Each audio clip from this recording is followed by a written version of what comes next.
À quelle difficulté se heurte l'action des pouvoirs publics en matière de justice sociale? Première difficulté, des contraintes de financement de plus en plus grandes. Il faut d'abord distinguer l'État au sens strict et l'État au sens large. On parle d'État au sens strict quand on parle uniquement des administrations centrales, les ministères. On parle d'État au sens large quand on rajoute les collectivités locales et territoriales et les administrations de sécurité sociale. Si les recettes sont inférieures aux dépenses, on parle de déficit budgétaire pour l'État au sens strict, de déficit public pour l'État au sens large. Or, le déficit public croissant de l'État rend l'augmentation des dépenses pour réduire les inégalités difficiles.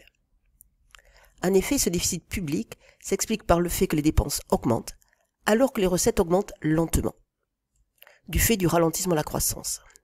Dans ces conditions, le financement des dépenses pour réduire les inégalités se pose.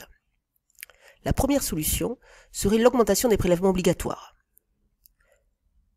Le revenu des agents diminue alors.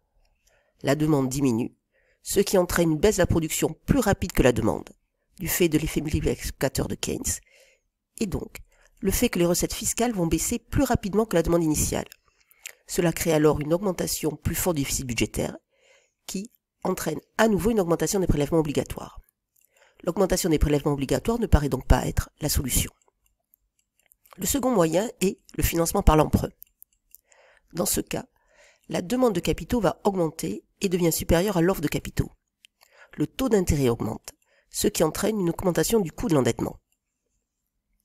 L'endettement de l'État va augmenter et cela va créer un effet d'éviction. Comme l'État est un emprunteur sûr et que les ménages ont une aversion pour le risque, ils vont préférer prêter à l'État plutôt qu'aux entreprises.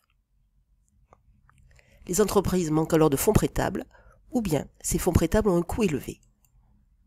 Elles ne peuvent donc investir ni innover. Elles ne peuvent donc améliorer leur compétitivité. Et les entreprises vont alors prendre du retard en période de mondialisation, ce qui va donc limiter la croissance. Le financement par l'emprunt n'est donc pas possible non plus.